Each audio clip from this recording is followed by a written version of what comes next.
الحسين كان شاكل نص صغير صغير. فالفرقه اللي موجوده في ارض الملعب اعترضت وانسحبت.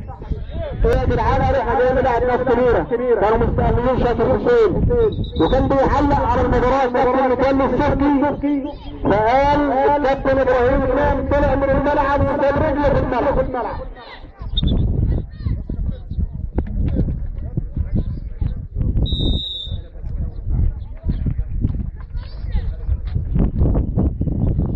فريق الخزندار بيمثله محمد العوض حارس مرمى، عماد احمد مدافع، حسام مدافع، مصطفى بخيت وسط مع هيثم وحماد النصري مع حسني مهاجمين.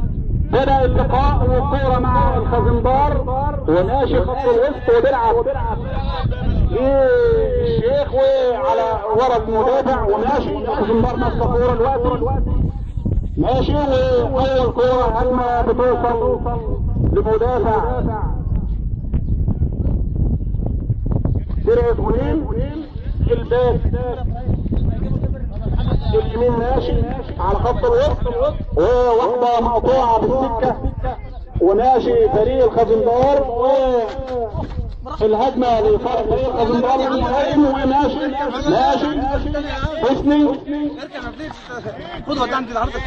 ماسك الخزندار كورة على خط الوسط بيرجع مرة ثانية عليه الباك اليمين وواحدة من وسط الملعب نقلت الشمال لفريق الخزندار الحكم بيقول يلعب مفيش حاجة.